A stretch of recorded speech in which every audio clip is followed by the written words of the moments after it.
Hello, hello, my friends. It is Hondo, and welcome back to the Knights of the Nerd Republic. You know what to do, and stay profitable.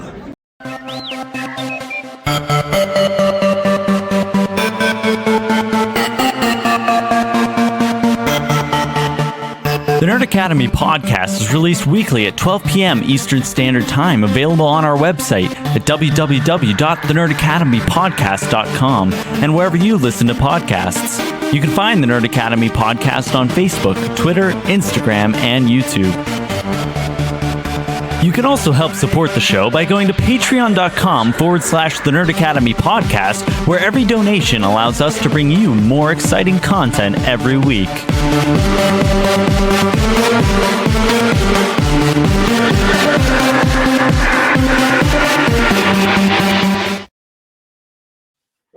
Hi, I'm Jared, the Trivia Loser Jedi. And I'm Spooter. And we're here to tell you that we aren't that great at trivia. And by that, I mean we're just downright poo-poo at it. That's right, Jared. We suck so hard, you might as well call us the Bissell Podcast, sponsored by Black Holes. Boy, howdy, you ain't just whistling Dixie. But you know who is good at trivia, Spotchka? Who's that, loser? Oh, you mean The Bombad Cast. Not only did they spank our heinies in trivia, they also have a super whiz-bang crackerjack YouTube channel. That they do, J-Dog, with fantastic shows such as Hyper Focus on Monday nights, 8 p.m. Eastern with Jerry, the Canon Junkie. He sits down with awesome people and talks about whatever they are deeply interested in, whether it is Star Wars or not. And don't forget Bombad Gaming with viral sensation Scotty J-Ro every Wednesday night at 9 p.m. Eastern Standard Time, when Scotty tears it up on some awesome retro gaming and a few modern classics as well. And Jar Jar forbid that we don't mention the flagship show that started it all and inspired a generation, the Bombad Cast, live every Thursday at Wednesday. Live every Thursday at 9 p.m. Eastern. Scotty and Jerry unite into a fearsome godlike trivia duo and talk about the coolest things in existence. Star Wars, Rick McCallum, Disney Plus Day trailer, and so much, much more that our moms told us we're not allowed to watch. You got that right, Spaldo. And that's why we're wearing our super awesome, crazy, psychosexual Bombad Cast merch right now. I feel like a million calamari flan in this Bombad Friday shirt right now, loser. So check out the Bombad Cast today. The guys who once again cut off our own butts and handed them directly to us in trivia. Man, and with that, we are done. That's it. Yeah. Get out of here. I almost also Finally. brought a change of clothes to just straight up take my shirt off. Oh, woo, it's good to be back, everybody. All right. Piece We're of done crap with off that my shit. body. All right. Just kidding, Scotty and Jerry. You know we love you. Man, you were just missing it with the transition. I am. Today. I'm dookie today. We got Bill and Trey from Skywalking Through the Leagues. I already kind of teased that. Happy birthday, baby. Bill. Mwah! Thank you, my friend. Thanks for having us again. I love coming on here because I always like – there was a transition that we had before we started where you brought Alex Jones's I May Never Show Up Again, and I legitimately thought that was the intro to the show, and I'm like, there's not a better intro. But then you go up and top it with that. That was incredible. Thanks for having Yes, you guys got to be here for the final Bombad flagellation. For reference, Trey and Bill were rubbing it in our faces that they had not yet lost to Jerry and Scotty in any type Undefeated of trivia. Yes. Never lost. LeVar Ball, baby. And let that be a lesson. No. They Sure. I've never lost a presidential election either. Neither have I. Actually, I ran for men's choir president. I lost once. And then the second one, I'm 1 for 1. So Wow. I know. Well, very important. You want to know what doesn't lose? What never misses? What always hits? Always pulling down that W? That's SundaysBloodyMary.com is what that is. A little bit of redemption there on the segue. Very nice. Thank you. You guys know the drill by now. SundaysBloodyMary.com has the most kick-ass Bloody Mary accoutrement on the planet. I am a big fan of the spicy mix. I killed my jar last night on Bombadcast, which was a lot of fun. Had a great time talking to Scotty and Troy about Book of Boba Fett. If the award-winning spicy Caesar mix isn't up your alley, they also have a mild mix and a vegan mix if you prefer to avoid animal product. They got the subscription box where you get 2 jars a month for a reduced price. Their rim salt, their pickled garnishes with the okra, dilly beans, and asparagus, and other merch. So go to sundaysbloodymary.com/shop. Use code TNAP at checkout. You get 10% off your order, and you help out your favorite nerds while you do it. A little bit of news, big news, but not much to talk about with it. We have a release date for Obi-Wan Kenobi. Yay! Hello there. May 20. This is great because we have Bill Sheehy, who, when he has his beard fully grown in, looks like Obi-Wan Kenobi. And we have the Obi-Wan to my Anakin, both in terms of friendship and cosplay here. So it's a very everything's coming up Kenobi right now. So yeah, May 25th. So excited. I am going to be hysterical every episode.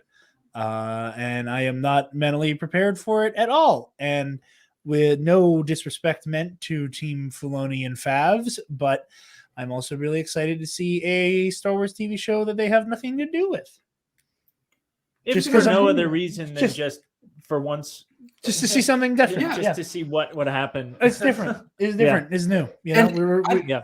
I don't know about you guys, but it does feel very sudden too. Like we had nothing, and then all of a sudden, like, oh, here's a poster, and then here's the release. It's always kind of felt like to me that like an Obi-Wan Kenobi movie and Obi-Wan Kenobi series has kind of been like something we've always wanted, something like in the background that like, oh, that'll come eventually, and like now all of a sudden we have a release date, and I think what's going to make it even cooler for at least Trey and I, like we're going to be at Celebration, like Yeah. I think I can't remember exactly when we check into our hotel, but there's a world where we watch the first episode of Kenobi and then go to Celebration, just walk the convention floor. Like I can't. It comes out Wednesday, so Okay. Celebration starts Thursday.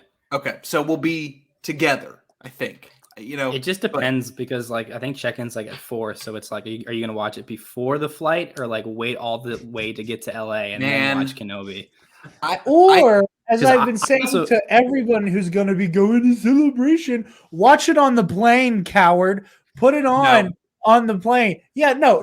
Dude, be a man and cry like a bitch in front of everybody on that airplane. I watched the Book of Boba Fett finale in Newark, New Jersey, in the airport, which wasn't my brightest moment, but neither is anybody else's in Newark. But I'm just saying, like I watched the last episode of Book of Boba Fett on my laptop in the Newark airport, and then I rewatched it on a big TV when I got home, and like just the difference in watching it, like it felt I'm so stupid, and like you can quote me on that, but like it felt different. Like it felt like I was actually sitting down watching it, and like I didn't have people around me. I just sat down and enjoyed it.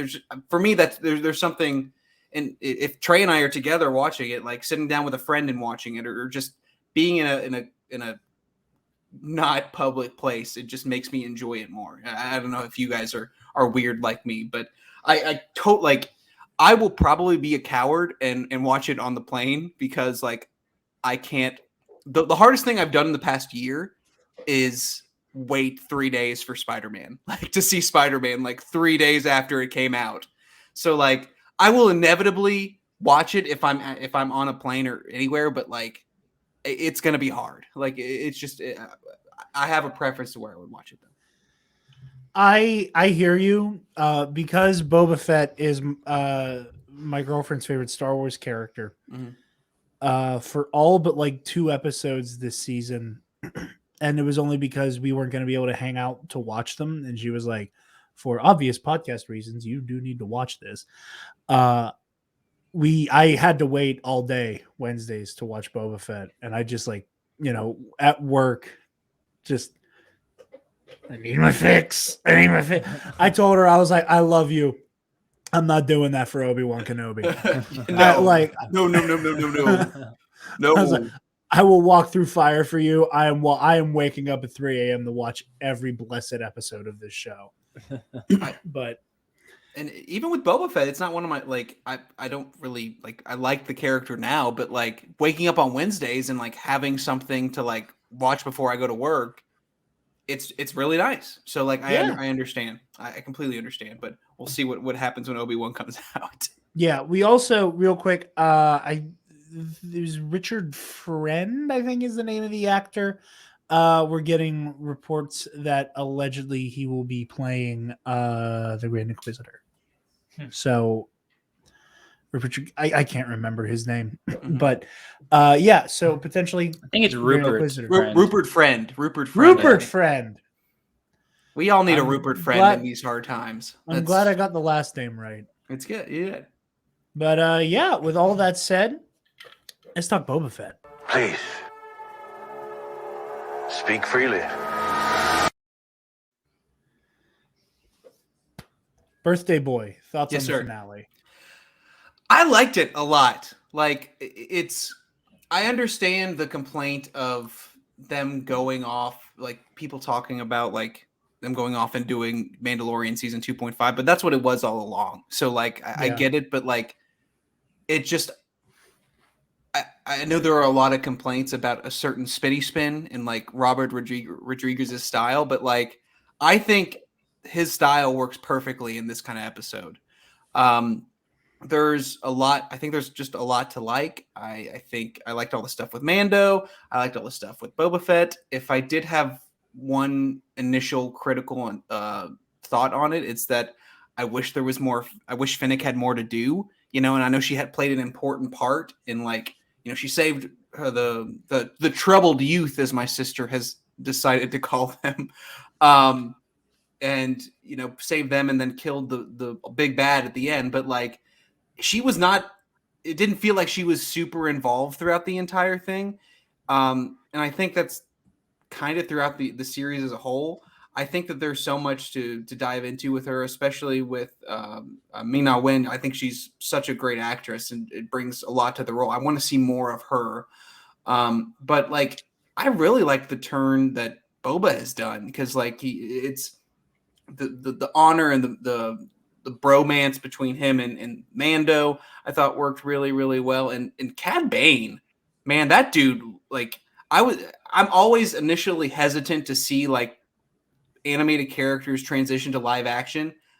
There were moments where I thought he looked better in live action than he did in animation.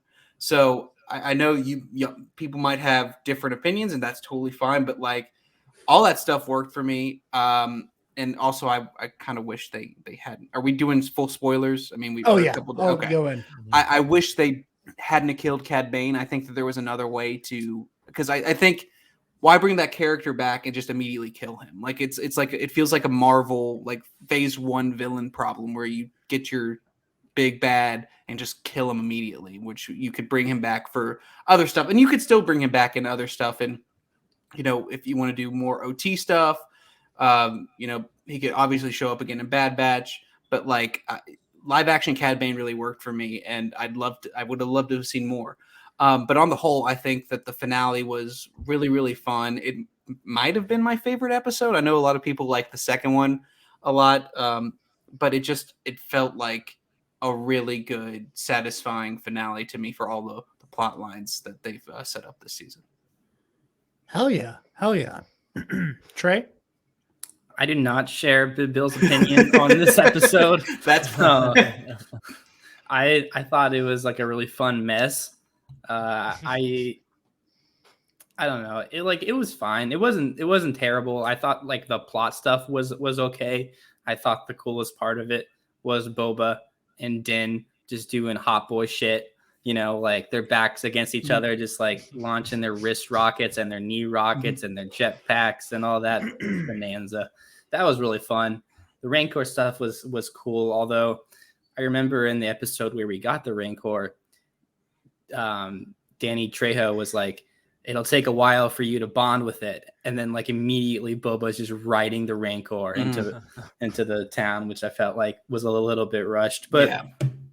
I mean, I didn't really love the direction in this episode. I don't have a problem with the spin move, just because I think it was like funny, and I'm okay when Star Wars is funny. But I guess it's more of like a tone of the show that like we get the first 2 episodes that are like pretty serious. I mean, Boba's like on like a really different place when he's with the Tusken Raiders and when he's learning from that. And then at the end, it's just kind of like it's a little bit more silly. And I get that Star Wars can be that way, but I just thought the action also was, besides the stuff with Boba and Din, I got pretty bored of it about like halfway through, and it felt pretty small scale to me. It didn't feel like a big ending. But like overall, the plot stuff worked for me, like Boba overcoming Cad Bane, and like Cad was talking about how, you're not a boy anymore and stuff like that, and getting into Boba's past and Boba overcoming something from his past to become what he wants to be in the future, the daimyo of Tatooine, which was like cool. Like I like that stuff. Fennec was good in this episode. So the plot stuff worked for me, but overall, just I thought it's probably my second to least favorite of the whole season. All right. That's fair. All right. Spencer? Oh boy. I kind of share some thoughts from both of you. I didn't think the Rancor made very much sense in this context. I was just like, it was kind of cool that he got one, but like he was saying, it was just like 2 episodes ago that he got his Rancor, and he's like, I will ride this one. And then he's like, we will begin today. And now it's like 2 episodes later, I am the master of the Rancor. Like, But if you remember, he did said that he's ridden beasts 10 times its size. Okay, but not a Rancor that he just met yesterday. It's a direct reference to the holiday special. Yeah, that was cool. The mythical mythosaur. I mean, I've never owned a dog before, but I know it doesn't take no 2 episodes to master that thing. Like to get him to sit and roll over. I've never ridden a dog, but I imagine that would also take some substantial training. That would be good. Anyway, that could be fun to watch on this. I am a big fan of like the monkey. It's a big pivotal moment, and Spencer rides in like not even like a Great Dane or like a big dog. It's like a beagle, just rides a beagle into battle. Chihuahua. Yeah, a Chihuahua. I've got my legs like extended completely straight out in front of me, so they're not dragging on the ground. That'd be good. But I don't know. The Rancor didn't make a whole lot of sense to me. This felt very much like. It felt very much like here is this insurmountable obstacle that Boba and his goons have to deal with. The situation is hopeless, but wait, reinforcements are on the way. The reinforcements are here, and they finally start to win. And then the Pikes bring in something else. And then once again, it's like, this situation is hopeless. What are we going to do? And reinforcements arrive. It's just like, it was kind of, it unraveled a little awkwardly for me. Or I'm like, why didn't we do this in the first place? Yeah. If we had a Rancor and we were expecting the fight for our lives and for our regime, why wouldn't we start with that? And like, why would we wait until the hillbilly militia has already arrived and has not really done anything for us, and we're back against the wall? Like, okay, now I'm going to jetpack out of here and I'm going to get 2 things, my gaffy stick and my Rancor, because that's what's getting, like, those are the only 2 things that could possibly make this situation any better, other than, a starship. Dude, Boba goes back and gets Slave One, Fire Spitter, whatever. He comes back. That battle's over in 20 seconds. He would have also murdered the whole town. Yeah, I think not the whole town. He's got some accuracy with that thing. He could easily have like pinpointed either one of those shielded guys. Minimal damage. I don't know. I lose control of my fire sprayer from time to time, so it's just it can be difficult. I completely understand. Maybe I'll walk out of here tomorrow and you never see me again. That's really what I want to do. I don't know. It just doesn't make a whole lot of sense to me why he didn't get his starship.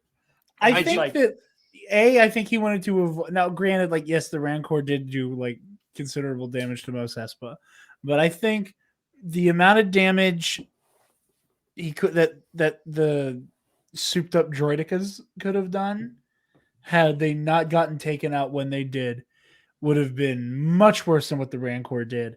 And I think even worse than that is trying to take those things out with Slave One.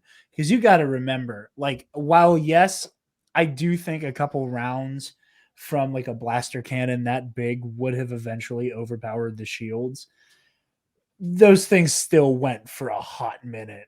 Boba And just drops one of those thermal the seismic detonators charge. and murders the whole planet of Tatooine. I mean, he's not going to do that. No, but like we've seen, I understand that these things are huge, and I'll get back to you, Bill, in a second. But like we see in episode 1 with regular Naboo starfighter cannons, like that thing obliterates a droidica shield. Yeah, like obliterates. That's a light fighter, And and Slave One is like a gunship against a slightly bigger droidica with an assumedly I wouldn't say slightly more bigger. powerful. It's bigger than Okay, the so garage we house the by studio a factor is. of 2 or 3, it's bigger. But I still think a gunship's cannons could precisely and definitively take that thing out with minimal casualty.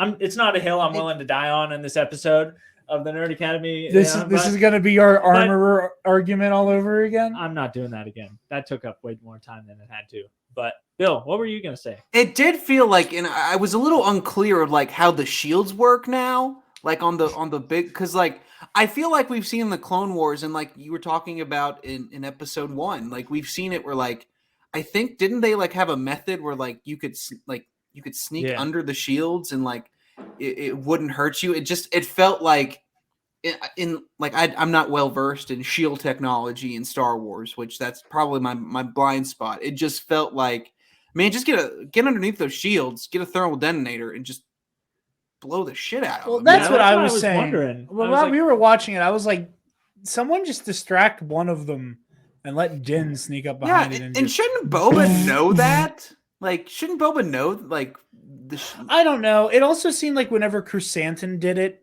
that like A, it seemed like it hurt, and B, like the way that his like electrical knuckles reacted to the shield, it seemed like it had something to do with that. So they may be different. Some source book will probably answer that question. But I think down the there road. was like a throwaway line about, like our energy weapons aren't powerful enough, and our Velocity. kinetic weapons are too fast, or something like that. So I think there's still some element of, because what you're talking about, Bill, is from the like the Freedom Fighters of Onderon arc. There you go. Of season 5, 4 or 5. and they're like the shield generators have to be able to absorb slow velocity objects, otherwise they would like trip themselves up on rocks and stuff. So like the principle is, if it's moving slow enough, then it'll pass through the shield with ease. And I thought that same thing. Like, why didn't they watch Clone Wars before? Yeah, exactly. Did Did they not? Hey, Maloney wrote Din this. Djarin He should has know. never seen He Star should know. Wars. Didn't they do their homework? Like, And come on that's his now. fault. That's totally his. That's on him. But let's see, where did this all start? I had other thoughts about this episode. What were they? We got on shield technology. Sorry. Yeah, I just am king of useless rants around here. That should be my I shouldn't be Spence the Mando. I should be Spence the useless ranter. But Don't think it rolls off the tongue as well. not quite. But in any case, I'm really shocked and disappointed that Grogu chose the Mando over Luke. I'm really shocked and disappointed. In my heart, I kind of expected that's what would happen. Yeah. But from a storytelling perspective, especially as a fan, I'm not sure that was the right move. I mean, it's cute. Like, the kid, he wanted to go back to his friend, but like, for a guy who used to be a Jedi, he really doesn't grasp the concept of being a Jedi. Yeah. Well, I think it's so hard with Grogu because you get the vibe that he's 50, but he's really just like 3. Yeah. As far as we're concerned.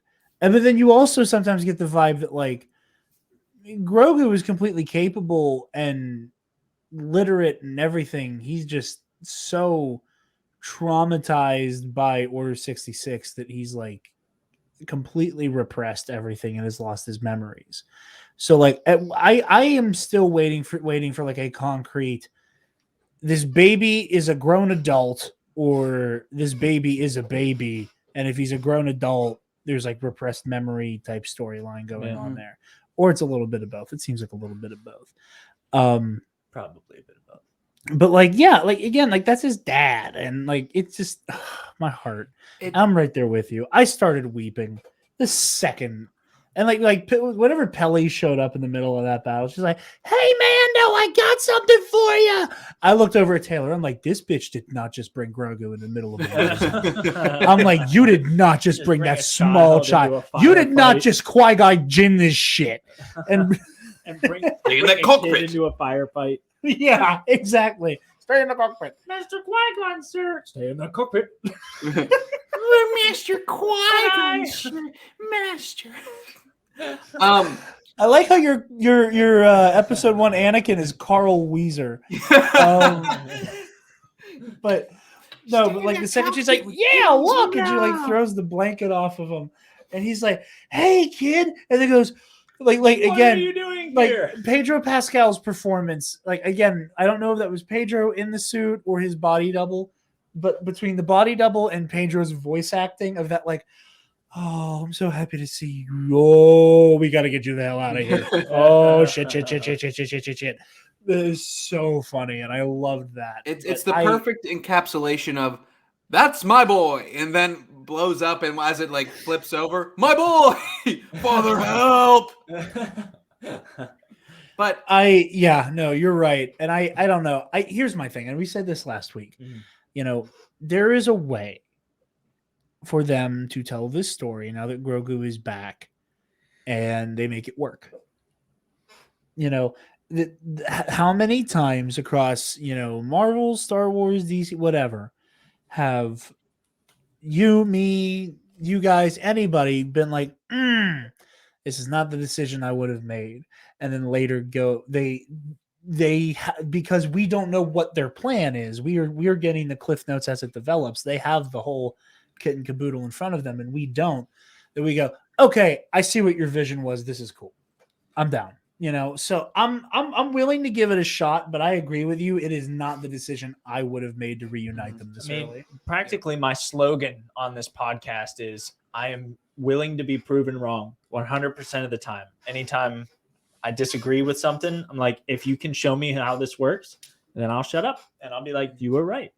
In this situation, I'm sure they'll do it, but I'm just like, It also doesn't. It doesn't feel like Luke's learning the lessons of the failures of the Jedi. Like the obvious those lessons. I know, but the obvious Jedi choice, to happen. He can't. Oh my God! The obvious choice here was not like let Grogu be both. Let him be Mandalorian. Let him be Jedi. It's not like that's the choice. That's if and I talked about how I like the episode overall, but like if I have if I would change one thing throughout the entire thing.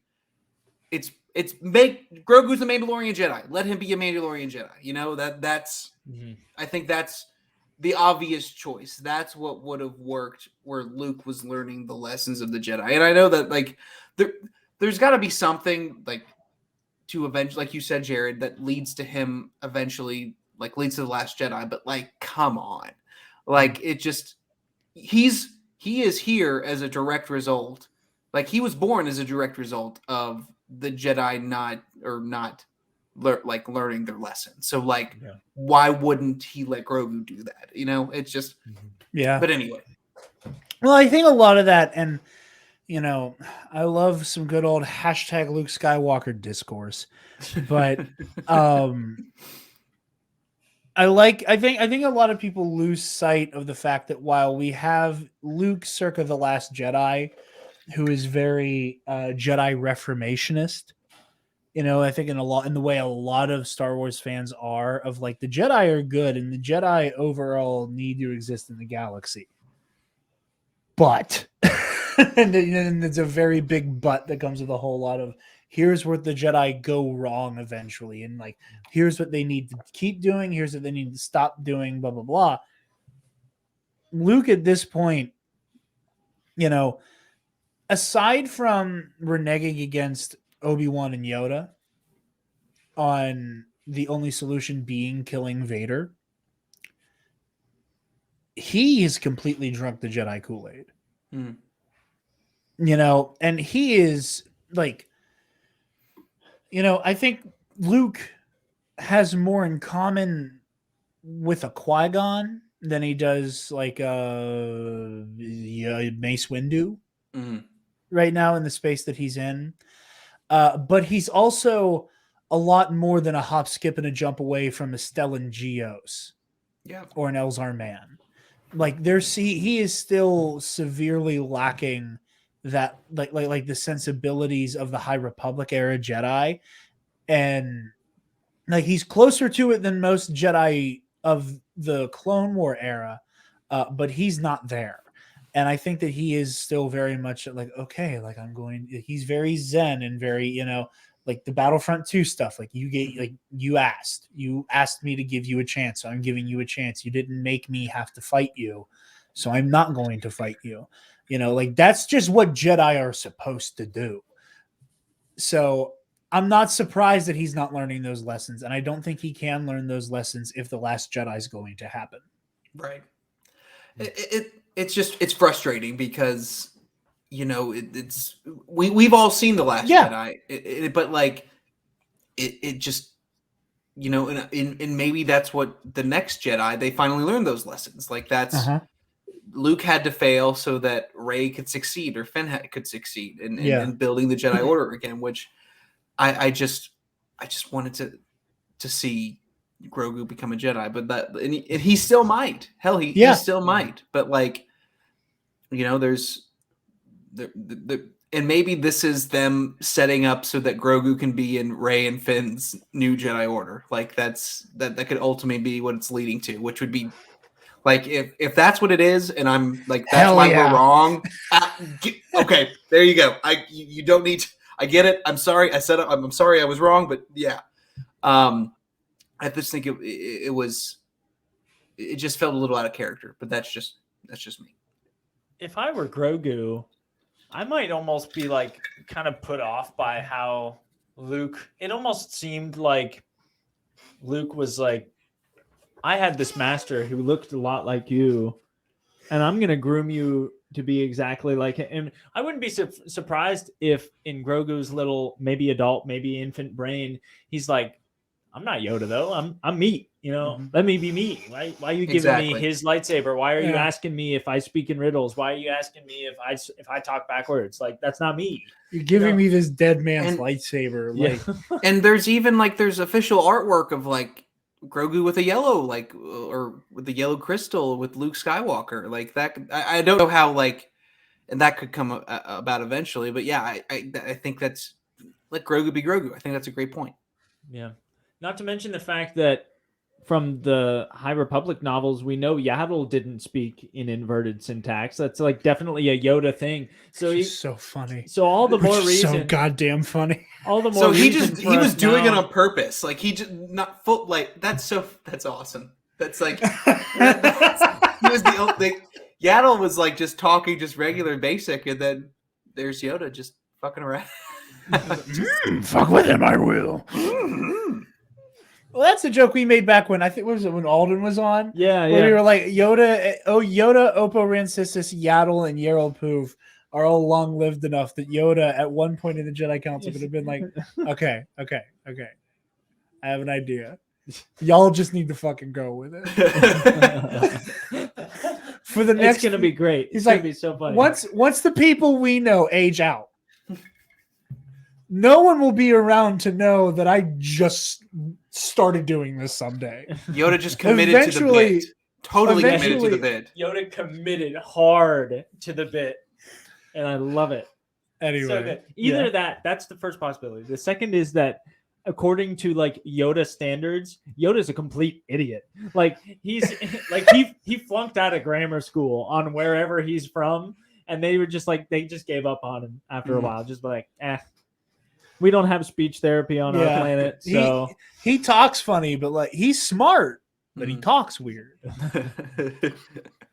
My only just train of thought. My only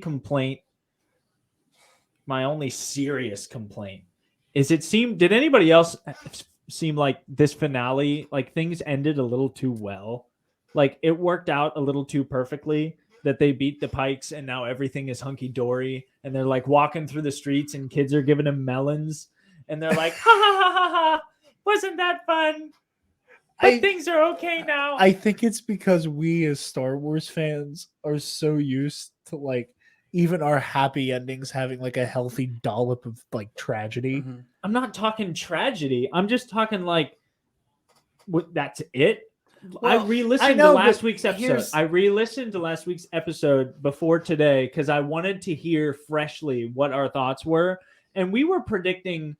I think Scotty was either hoping or predicting that the gang, like the underworld war, didn't end in the finale. He was just like, I would love to see this end on a semi cliffhanger and this continue on into a second season, and it wrapped up like with the biggest, nicest bow. I was kind of disappointed. I think you could make that the argument that like every first like season, every first Star Wars like in a trilogy always does that. Like Phantom Menace ends with where everybody's won, everything's hunky dory. A New Hope ends exactly peace. There's no peace. Victory March. It ends with the Death Star blowing up.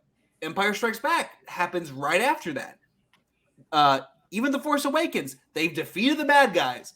Everything's hunky-dory. And then moments later, they've got to run the fuck out of their base. So, like, I think that's just Star Wars, man. It's like poetry. It rhymes. Like, it's just... I'm so sick of that phrase. You use it, like, every other week. Yep. I'm like, it's true.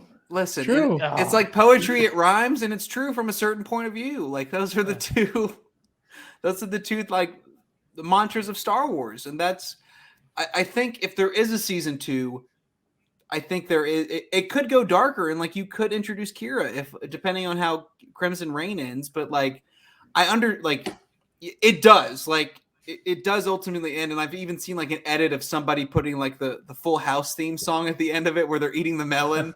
And it's just like a slow pan up. Yeah, 100%. It's so, but like the next like season 2 could start where they're like, now Crimson Dawn is coming out and just blows everything up, and like that's how the season starts. So like, okay, but every good season 2 that starts with something like that first starts with a really nice tease at the end of season 1. Like season 1 of Mando ended a little nicely, you know. They beat Moff Gideon and they thought he was dead, but then like at the end of the episode, dark saber carving out of the tie. Okay, so Moff Gideon has a dark saber now, and that sent the internet into like a tumultuous whirlwind of thought, and like, whoa, what's going on?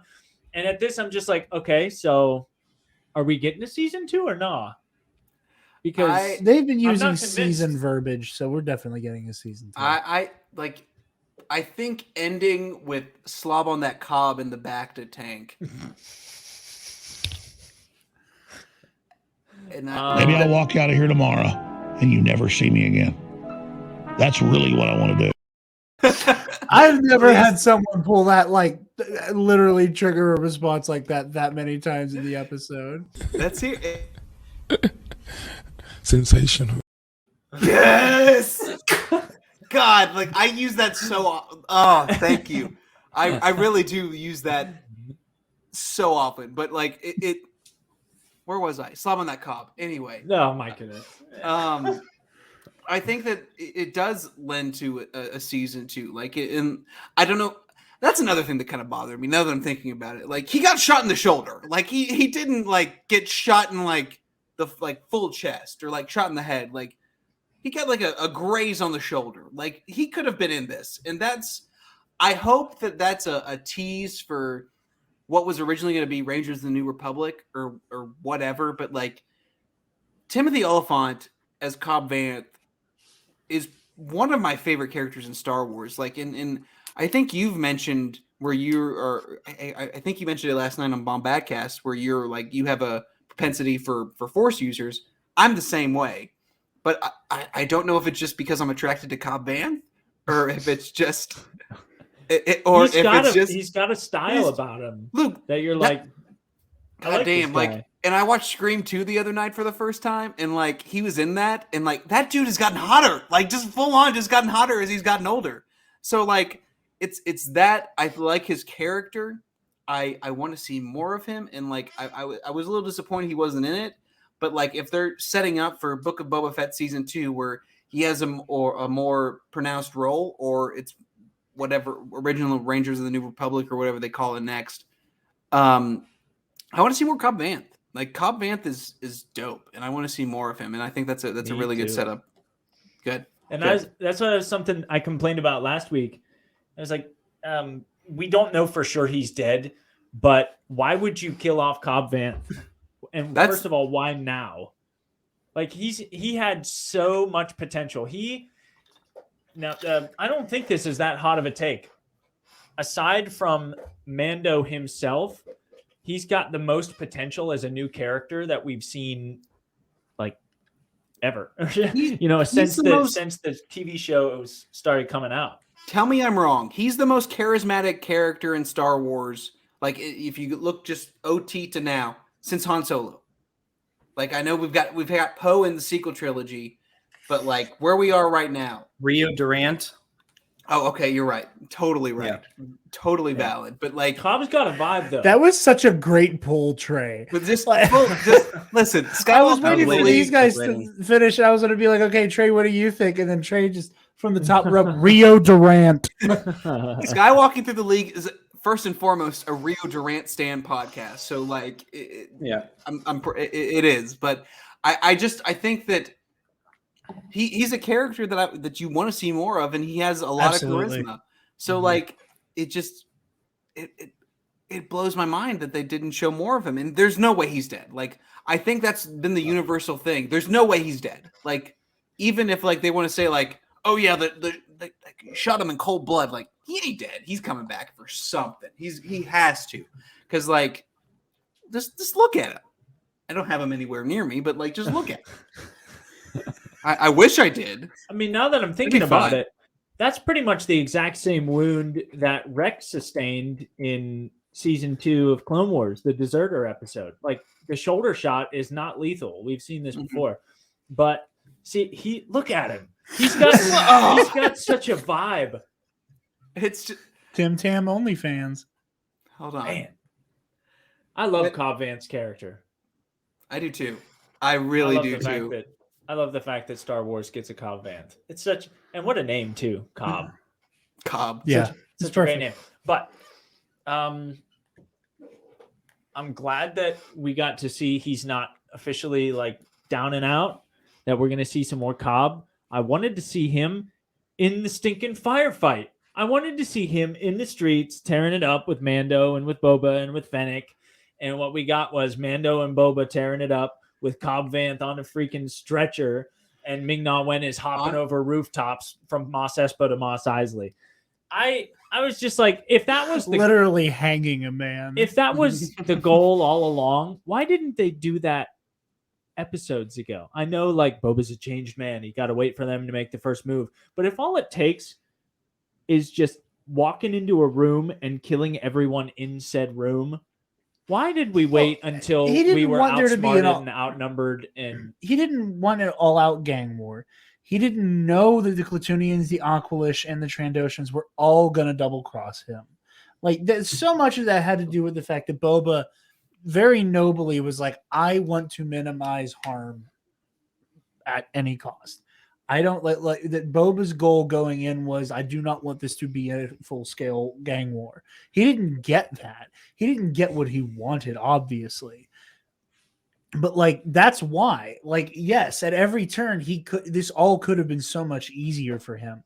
But it's because he is trying to unlearn his very violent tendencies, that like he could do what the old Boba would have done, is just walk in a room, kick on the flamethrower, roast everybody extra crispy, and call it a goddamn day. But he was like, I don't want to do that. I'm not that guy anymore. Then he tried to not be that guy, and then he got double crossed, and it was like, all right, you've made your bed, it's time to lay in it, and now we're going to war. Trey, your thoughts on what has been discussed so far? Because you haven't had a chance to speak here in a minute. I mean, with Cobb, if you told me a year ago that I'd get a scene in a Boba Fett show where Thundercat was operating on Cobb Van, I would have been like, what the F are you? Like, I remember like 2 months ago, my friend was like, do you want to go see Thundercat in concert? And I didn't really like, I like Thundercat, but I'm not like too familiar with his music. So I was like, I'll pass. But now I'm like, I would have seen a guy who's in Star Wars play the guitar, like where I live. That would have been pretty sick.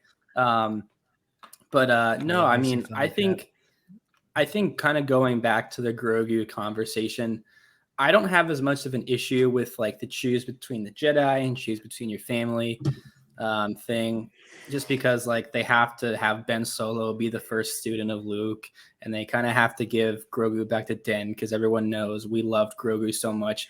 But I think what frustrated me about this is like I wish we got the whole next season of the Mandalorian without Grogu, and then maybe he comes back in season 4 or whatever. I just felt like his return happened so quickly. I agree. And I agree completely. Yeah, so I think that was kind of my main issue with that, not so much the Luke stuff, but yeah, it just felt like, I don't know, it felt like I loved Grogu in this episode and in this series, but I don't necessarily feel like it just felt weird that he was there at this end battle, you know? Yeah. I agree completely. Okay, quick question. Where is it codified that Ben is the first student? Somewhere, because everyone's saying it. Because I don't think that's the case. Didn't he say that somewhere? Last Jedi? I think he says he's one of my first. I took him and a dozen students.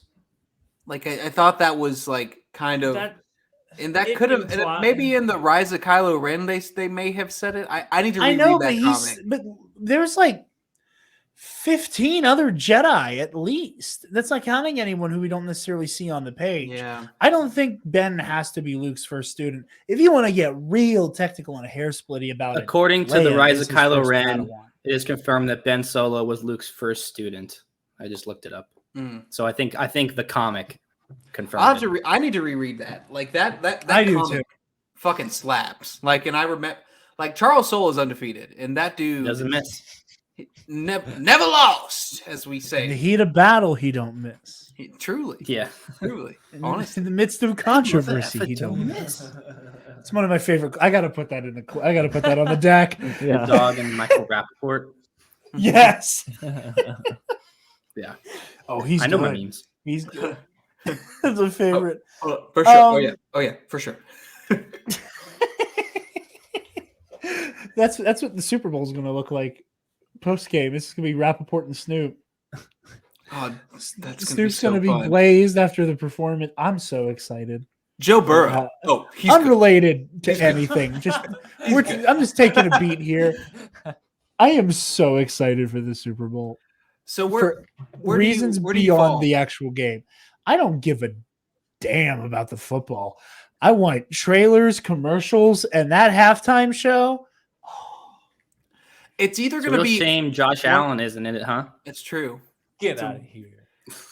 It's seeing my yeah. It is a shame. It's a real shame. I think that it's going to be either should have got to stop the greatest Super Bowl halftime show of all time, because like there's so many, like they're all tier A. The last Super Bowl was in Tampa, so I was able to hear the weekend's performance because I was kind of close to the stadium during it, so I could like hear it, which was pretty cool. That was dope. But it just it's either going to be great or like something's going to fall apart afterwards. Like there's no in between for because I love all those artists. I love Dr. Dre. Like I'm probably most excited for Kendrick, honestly. Like, yep. Oh, yeah. Get me live, like at the very end, tease a new album. Live Humble? Are you kidding me? My grandparents are gonna love it. Yeah. It's gonna be so good. I'm so excited. I can't wait. I'm gonna be working during the Super Bowl. I'm gonna be surrounded by all my old dipshit racist regulars who just get annoyed anytime like Ben anything. Roethlisberger might show up. Yeah. Anything slightly darker than us walks onto his screen. There's like a tension that falls off over the room So, that whole lineup, it's going to be so good. Speaking of which, I do think we're going to get a Kenobi trailer on Sunday, but that's beside the point. I think the way that they dropped that poster Well, because they might give a trailer on honestly, Sunday. But like I'm not anticipating one, but I'll be happily surprised. I think you look to Solo. Yeah, That but was they marketed that trailer that was going to be on, like they told us beforehand. I think I just think that didn't Solo premiere on May 25th as well? Yep. But they told us before the Super Bowl expect a trailer during it. That's the only difference. There's they might just do it tomorrow. There is a world where tomorrow at noon they say witness the first look in Kenobi at tomorrow in the big game or the Super Bowl. Can we say the Super Bowl here? There's some weird there's some weird rule that you can't say the Super Bowl if you're advertising or something, but you can say the big game, which is so freaking stupid to me. Yeah, we're not advertising. We're just talking. Okay, about that's fine. Yeah. We're not getting paid by NBC or the NFL. I think that. I just think Kenobi is a series that has so much potential with a bunch of my Bloody Mary money. Sorry, Bill. It's all good. It's fine. It has so much potential with just not just Star Wars fans, but has potential with just your mainstream run of the mill. Oh, I like Star Wars. Obi-Wan Kenobi, I know who he is. Ewan McGregor, I like him. So that could be. I honestly think there's a world where this is the most viewed show on Disney Plus ever. I hope you're right. Because you market it right, and the first step in marketing it right is doing a Super Bowl commercial, and then after that you've got to keep going from that. You can't. I think they're willing to spend the money on a Kenobi show for the Super Bowl. I could be wrong, and I'll be the first to tell you I am most of the time, but it would make sense to me. No, I think you're absolutely right because the Mandalorian, that's okay. I might be interested, the average Joe. Book of Boba Fett, I think I remember who that is. Mm. I mean, that has potential to be interesting.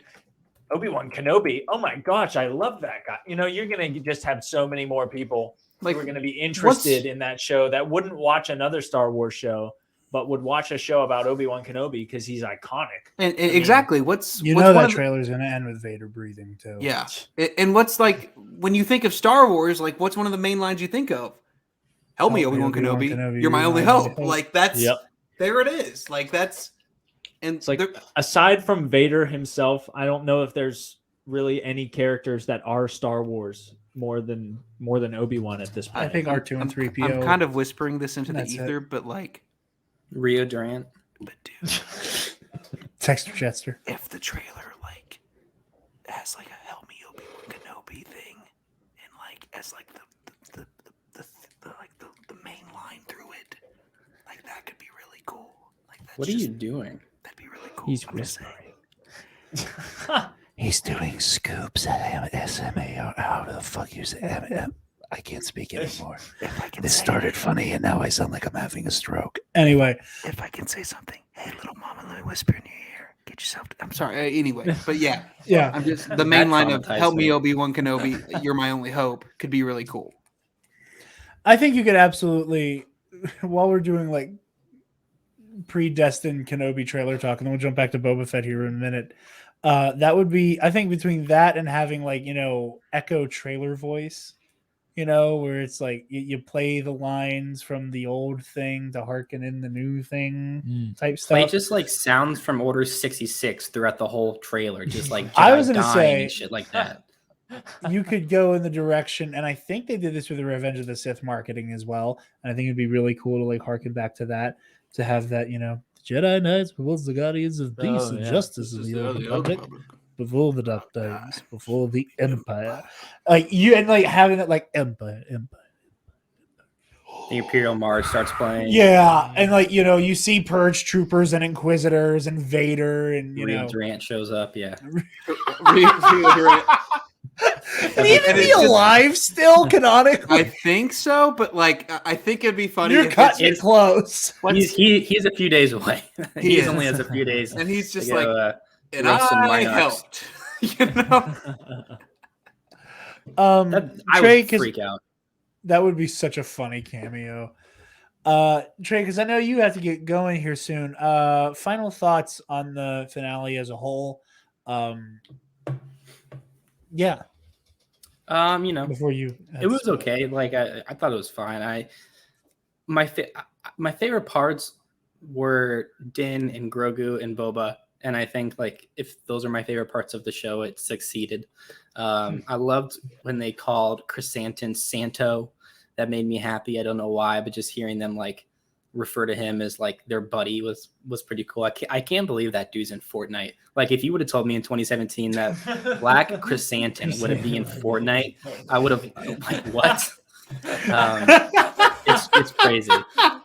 But You're so right. It's wild. You're so true. Like he's doing dances and shit. Yeah. They just like the other day was like, and our new thing for the Boba Fett, and it's like, I think like they have like Boba's like repainted armor, Fennec, Black Chrysanthemum, like and Din's in it too. Din. Oh yeah, it's just so ridiculous to see them doing the Fortnite dances. Like yeah, it's wonderful. I sent a GIF to Taylor today of like Thanos Fortnite dancing. There was context for it, and she was just like, somehow my stomach ache is worse. I love the videos of like Thanos twerking and shit. You give me one on. I think I honestly think Trey sent me there just out of the blue one day. What was it? He sent me that like Thanos twerking with that song, and I don't remember what the context was. And I'm just like, this is the greatest video that's ever existed, and thank you for sharing. Thank you for your service. I think my last take on this episode, I don't know if this will be popular. I don't know if people like this, but the theme that played at the the song that played at the end, Boba Fett, I thought that was so cringe. I thought that was like the cringiest shit I've ever heard in Star Wars. Because I love the first theme of like I've been playing it a lot when I've been going to the gym, and it's so cool. And then just hearing Boba Fett, like I'm like, Bo. Yeah, I'm like, I'd rather it be Bo Burnham, but yeah, stop. I did my best to avoid spoilers on Wednesday, and all I saw was that the handful of things I saw Spingate brewing. So stupid. Stupid that it was. You joyless fucks, let the man twirl. Yeah, that should not have been a thing. Tell me you don't understand Star Wars without telling me you don't understand Star Wars. Okay, my initial reaction to it was, oh, that's pretty cool. My Twitter was like, nah, my dude. favorite thing to come out of that, hold on, I gotta pull up the tweets, was Scotty J-Ro tweeting like a clip of Ben Kenobi doing a twirl, and then everyone replying to him saying like how stupid he was for comparing the two. And every single time he quoted their tweets with saying, your feelings got hurt and you feel invalidated, let at the Scotty J-Ro lift you up live every Wednesday on hashtag Bombad Gaming, and live every Thursday on @BombadCast. Check out our channel here and stay Bombad. He did that like 35 times in every single reply, and it was freaking brilliant. So Scotty. That was my favorite thing to come out of Spingate. Spingate is buttfuck stupid and need not be talked about. I feel bad for the actor too. Like he was just told to do a spin, and like now he's like getting the shit on the internet. Listen. Welcome to Star Wars. Honestly though, and like I had enough of like shitty discourse the other night, and I put this on, and it was in the Comic Book Cast Facebook group. People were talking about it. I was like, listen, if you are an actor of color in Star Wars and are not bathed in nostalgia already, or a woman, anything that is not just a white dude who can like move mountains with the Force, people are going to hate you for the most asinine, ridiculous shit. Like we are like 10 for 10 of like random outrage over the dumbest shit that you would not see. With any other character. Yeah. And I will stand by that. I like if a white dude played Scad, I do not think people are like, oh, they're gonna spin. It's the same shit that happens every time. If it was Lando spinning, like that's in character. But the problem is we don't know about that character, so it Exactly. it came across as weird. I don't know that guy, and this is like again the worst type of fans knee-jerk reaction to everything. Yeah. It's the same people who do like a banta. Like have like you joyless shits. Just it's fun. Bill, go pee. It's fine. Thank you. Out of context, Bill. Bill, go pee. Why, thank you. Yeah, you fill up your Grogu and we'll see you in a minute. Oh, that's funny. But yeah, no, I did quite like the episode. I do agree some of the action does feel disjointed. I know that kind of everybody kind of touched on that a little bit. There are some scenes where like I think some of the actors in like the crazy alien prosthetic makeup were clearly not comfortable. There's one Aqualish that like looks like it's holding its blaster backwards. Not just basically because they hold it up and they're like and like granted, like when you look closely enough at anything, you find weird like who let that person get away there in that shot. You know, like one of my favorites is like in Revenge of the Sith, the scene in the elevator where, like after Obi-Wan and Anakin like cut down all the battle droids. That scene is supposed to be extended, and he's like Roger, and Anakin goes Roger, and they have a good laugh about it. So if you know what the extended scene looks like, if you watch Obi-Wan's mouth, they cut it just late enough to notice him going right before they cut to them at going into the room in the elevator. And again, it's stupid, silly shit. You know, like the same thing like the Aqualish who's like clearly is like kind of like walking slowly in the wrong direction. The same thing. You know, there's mistakes like that all over Star Wars. The Stormtrooper bumps his head. There's stupid shit it's part of the fun. Yeah. But you know, I do agree, like some of the action just was slightly disjointed. But like the Boba and Dent stuff, like the actual shootouts that were happening, incredible. I thought they were shot really cool. I promise this is the last time I'm going to say it because I've said it like on every show I've talked about this episode on. I loved Boba Fett's like work bitch pose where he's like he's just posing because he brings up the knee darts to shoot someone with the knee darts and also was like no look blasting somebody with his pistol. So he's again, I want someone to put like the RuPaul music, just work bitch. Just the way he's posing is so good. It's like I applauded in my room watching it. I think it was a great episode. It might be my favorite. Finale bias is a thing for me. I really, really loved the kind of metaphor at play there with actually I'll pause. Trey, you want to do your pluggable so you can boogie? Oh yeah, it's gotta go make dinner. You can. You're good. When is this? I guess this is probably coming out Monday or Sunday okay. morning. Mm-hmm. Yeah, so we will have recorded an episode of Skywalking Through the League, discussing our Bill and I's thoughts with a bunch of guests because it's his birthday and we're gonna spew him with Star Wars podcast love. So you can check that out. Spewed everywhere, every crevice. Your fire spray. At Skywalking TL on Twitter. You can find Skywalking Through the League on Spotify, Apple Podcasts, anything like that. Yeah, and then my Twitter is at the Treyinator. So nice. Hell yeah. Have a good one, buddy. Thanks for stopping by. I'll see you in a little bit, bro. Yeah, of course. Yeah, see you guys. See you, Trey. I know we're going to be bringing it into the station here soon too. But no, one of my favorite elements is how, because I love to English teacher Star Wars all the time. Cad Bane represents so much for like the man that Boba used to be. Totally. Both in terms of him being a mentor and just like, there's not a whole lot of daylight between Cad Bane and Boba Fett's ideology. Whenever Boba Fett was, a cold-blooded killer who worked for the Empire, like there wasn't they were the same guy.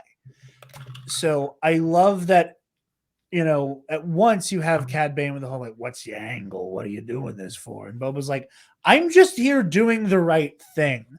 I'm not the kind of person who will kidnap infants for money. Like we aren't the same anymore. Yeah. Like it doesn't matter who's paying you right now." He's like, if I could afford you, you would immediately switch sides because you don't give a damn. You believe in nothing. And Boba taking that on, facing Cad Bane as up close and personal as he did, and for the fact that Boba struck him down with his Gaddafi, like, is so emblematic of the change that Boba's gone through. And like, it's literally like the symbol of him finding that finding his people, finding his tribe, both in the Tuscans that he tragically lost, but also in Din and Fennec and the Mods and Black Chrysanthemum and now the people of Freetown and like Mos Espa as a whole, who now see him and respect him as their leader and see him as someone who saved their lives. Like he found his tribe. That Gaddafi represents his tribe. And seeing him quite literally kill a part of his past with that Gaddafi, I think is a very beautiful visual metaphor. One thing I think that is important about Boba's character, Spencer, as you and I have been saying, and I think, we're going to run this into the ground before the season's over, or before, talking of the season is over, because we still have our season review episode to do. Boba is Jules Winfield at the end of Pulp Fiction. He's trying real hard to be the shepherd. And in Cad Bane's final moments, Boba's making the crazy eyes again. And like, he's come so far, but there's still a part of him that just, he's like, I'm gonna fucking murder again. Like, there's just a part of him that just kind of loves killing. Your Tamora is spot on. I just want you to know. I love killing it. I'm going to kill it. Kill it, Tatooine. Like a panther. Oh my god, he's so good at this. He's so good. He really is. I can't believe. Like, if I like Boba Fett now, it's because of Tamora. Like, that's I didn't care about the character before, but now it's wonderful. He's wonderful. Interesting. You know what? Just train of thought just now is really interesting to me. How the same actor can have two completely different screen presences in two different roles. Like Tamora as Jango. Like, for a second there, I forgot that was Tamora. I was like, that's got to be Tamora's like big bad dad, like that's Tamora Morrison Sr. And like who we're seeing now is Tamora Jr. And I just like, for a second there, I forgot that those are like the same people, because Boba's got like, not to say Jango doesn't have personality. He just has a very like static Pecco thing, very grizzly, like static, very personality. Understated. But Boba's got like more personality, and I'm like, holy cow, that's the same guy. Yeah, it's like he's got the exact. Not only is it the same actor, but like this is the same. This is a character with the identical genetic structure as Jango. Like, and how makes it feel so different. How much your environment shapes your personality and who you are. I mean, you can tell that he's still a scion of Jango, but he's so different from his dad at the same time. One of the things I really want to see, just as I want to watch Tamora flex his chops a little bit, A, clones. B, I really want to see Tem in a flashback or something. I want to see him play Bastard Boba.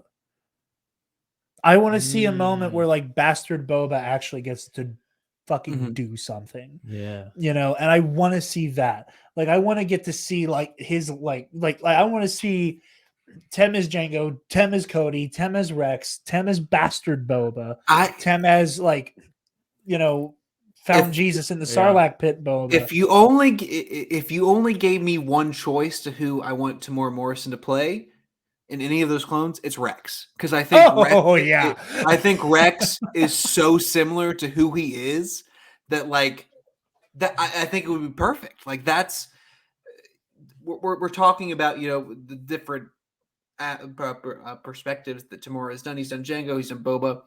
I think people will like Rex more than they like Boba and Jango combined.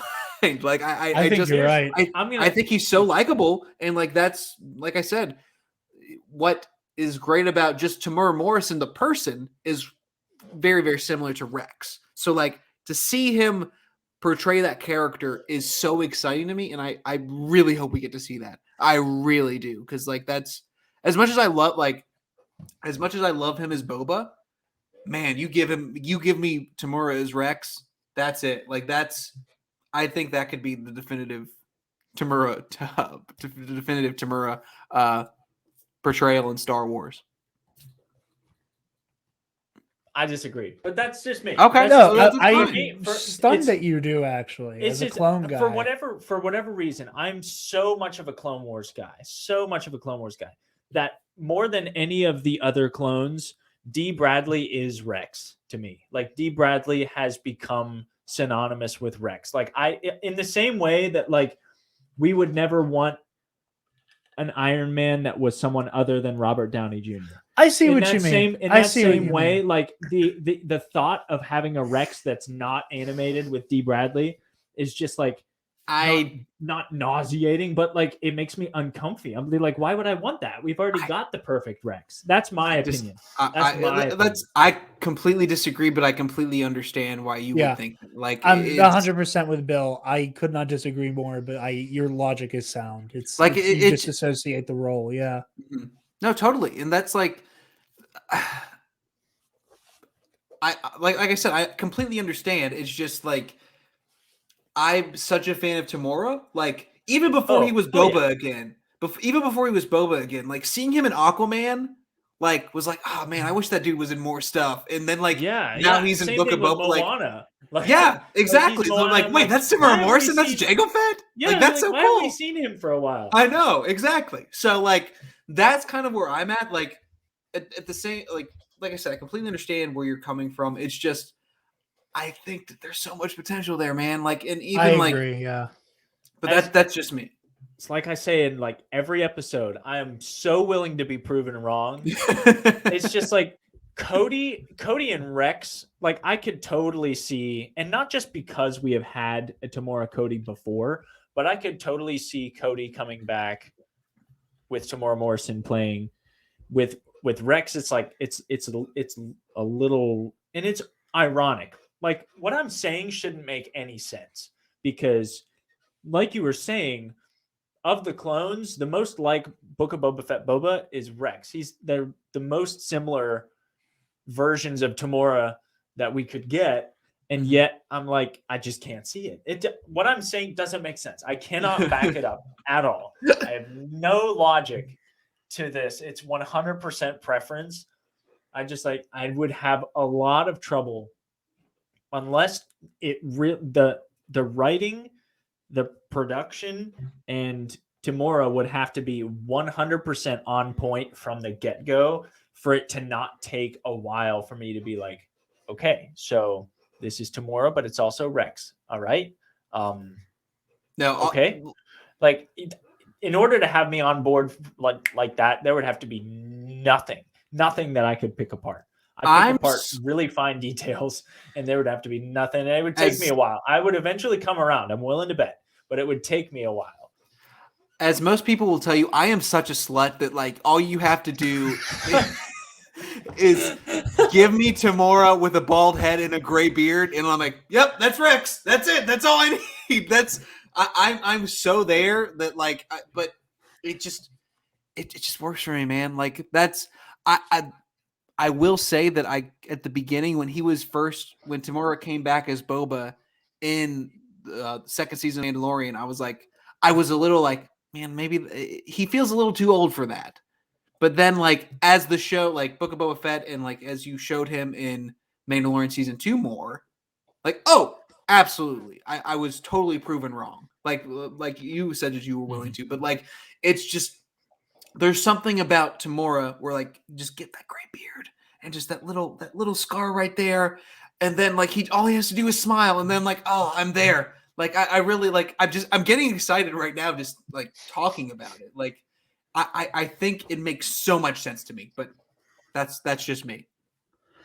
One of us. The good news is, Bill, one of us will be really happy. I know that's true.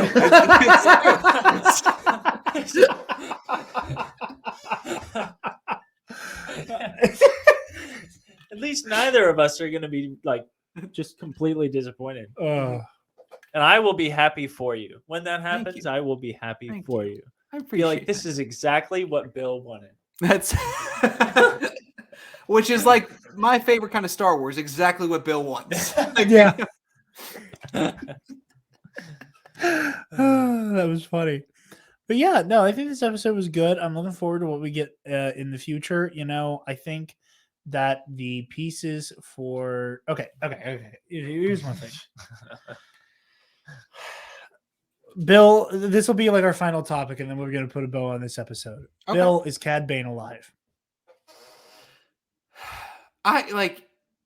Listen, I know it's Star Wars and like you've cut people in half before and they've come back.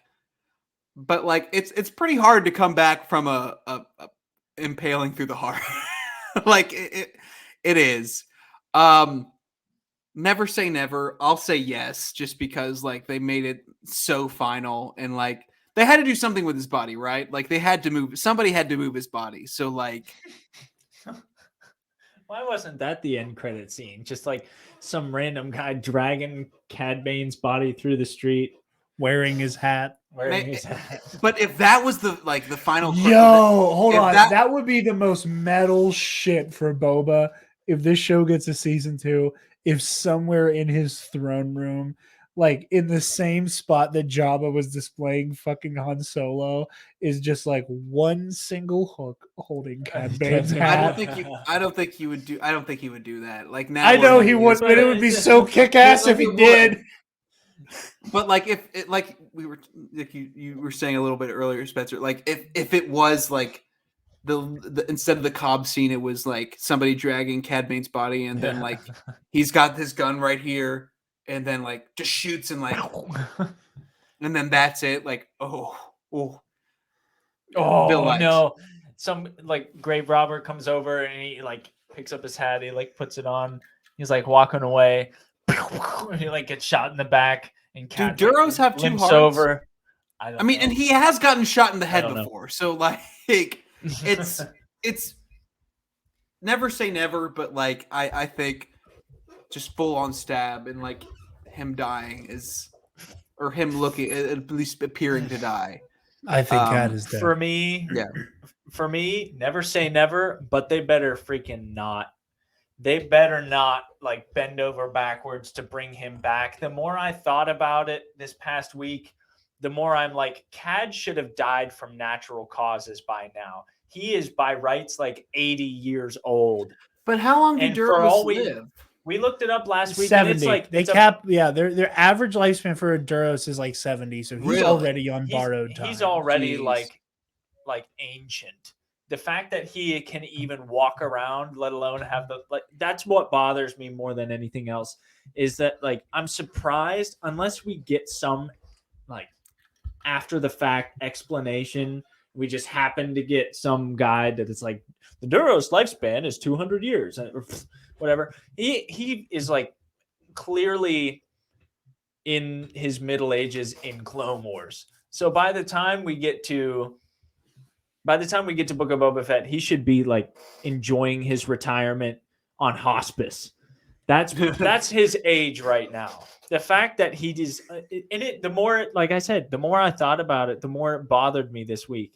I was just like, how did this creative team not pick up on this? Well, I think you can make an He's argument. modified, isn't he? He's modified. That was what I was going to say. He is modded, and he's also, he's old as hell and doing stuff. We have people who are old as hell and doing stuff in Star Wars all the time. Mm-hmm. Who gives a shit? I just think it's funny. I don't want him to come back either. Or let me rephrase that. Moving in like a linear fashion with time in Star Wars, I don't want to see Cad Bane again. I would love to see him pop up wherever you can fit him in canonically. Correct. Yes. Yep. I would like this to be his death. Like put it in the books, print out the death certificate. Cad Bane died in the streets of Mos Espa on such and such a day at the hands of 8 ABY, yeah. Big dead confirmed. Big Dead confirmed. But I would love to see him show up in Bad Batch season. I mean, in live What are we action, on, like two, season 3, season 2. I can't even keep track anymore. I would love to see him show up again in Bad Batch because that's another take that I talked about it last week. I didn't love the Cad Bane live action treatment. I thought he looked a little rubbery. I thought he looked like it was too challenging for his lips to cover his teeth. I rewatched it and it was like he's talking. I be careful where I stick my nose if I were you. And then he closes his mouth like, I have no nose or lips. It looked a little awkward. It looked like the actor wouldn't be able to move very well. And it turned out being okay. Like, it was believable. I think that was in part some camera work that disguised just how clunky the physical outfit was. Yeah. But it was okay. At the end of the day, it was just okay to me. But I would love to see him pop back up in Bad Batch. That would make my day. Mhm. I'd love to see him back just as a younger man and not an 80-year-old who is still fighting gang wars. Like, Boba, all that Cad has ever cared about is money. Unless he's just bored, unless he retired for like 5 minutes and was like, yeah, I'm bored, I'm going to go back to the life, then I don't see why an 80-year-old Doros would do anything like this. What I'm hearing is Cad Bane is Clint Eastwood now. Okay, well, we have a great thing to go out on. Breaking. Oh, shit. We have Really? the Phase 2 High Republic book titles revealed. Oh, shit. Okay. We are getting an art of Star Wars The High Republic. Oh, that's beautiful. Star Wars The High Republic Quest for the Hidden City. Star Wars The High Republic Convergence. George Mann is writing Quest for Hidden City. Zarita Cordova is on for Star Wars Convergence. And Star Wars The High Republic Path of Deceit by Tessa Gratton and Justina Ireland. That's awesome. So yeah, there's also a Quest of the Jedi coming from Dark Horse Comics, as Dark Horse is back in the Star Wars game. So yeah, breaking news right there at the end. Wait, Bill, apparently Kevin McKidd has joined The Mandalorian. Isn't that Fal Ren? I love how news is breaking while we're trying to wrap up the goddamn show. Like Steven Stanton, the voice of Obi-Wan Kenobi in Rebels, has said, now with Ray Stevenson joining the cast of Star Wars Ahsoka, then all we need is Kevin McKidd joining the main. I'm sorry, I was getting ahead of myself. You're good. I was like, oh shit, fucking Fal Ren out here, or Fal Ray, or whatever his name is. So I'm going to send you a picture, Bill. Mm-hmm. A little fun gag we've been doing while one of our patrons has this ridiculous ass name. I'm putting you on the hook to say it. You'll know which one. Okay. Here we go. There you go. I'm going to send that to you while I. Did you text it to me, or I'm about to right now. Okay. 3, 2, 1. Not quite.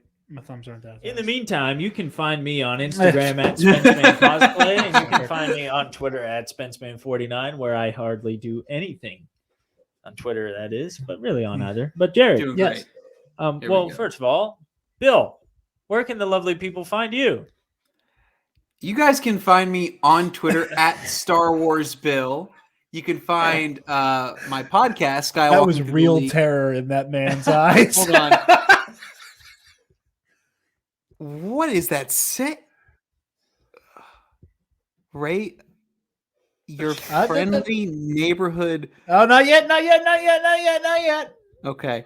You can find me on Twitter at Star Wars Bill, and please follow my podcast, Skywalking Through the League, who Trey was on earlier. He's my co-host. He's wonderful. At Skywalking TL. Thank you guys so much for having me again. I really love coming and talking with you, Trey. Not Trey. Fuck. Jared, I always love coming on here and talking with you. You are so smart. You are so knowledgeable. I appreciate you. And Spencer, getting to know you. Sir. You are wonderful. I think if I can quote Willow Smith, we cut a vibe. I really do think we cut a vibe.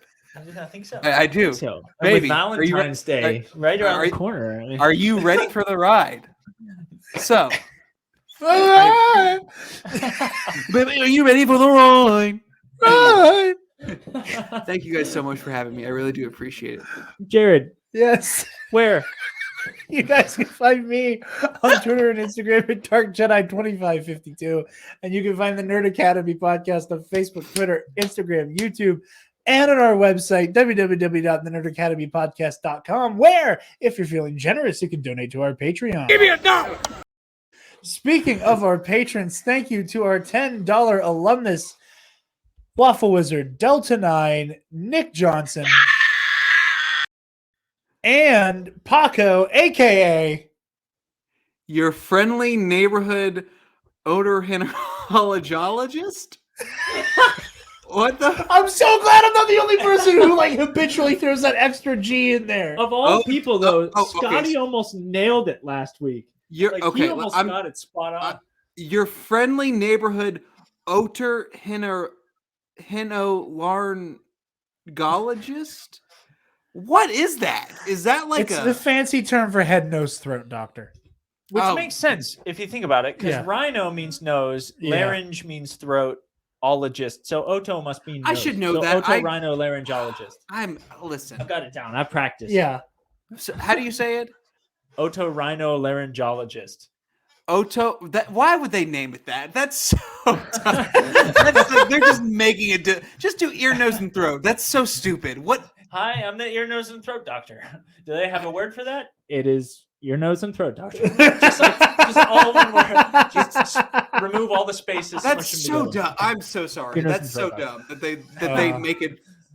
I have a Anyway. PhD in ear, nose, and throat. So I know what that mouth do is what.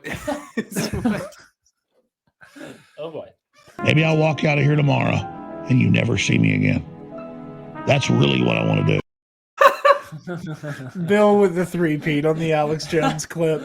Three-peat. While you're on the website, if you'd also like to get some TNAT merch, you click on the student store link, which will take you right to our TeePublic. tpublic.com. With that, this is one of my favorite clips that we've accrued. With that, thank you, Bill. Thank you, Trey. Happy birthday to Bill. Everybody go Happy check out birthday, Bill. Skywalking Through the League. New episode tonight. Skywalking through the league tonight. Watch us. Listen to us.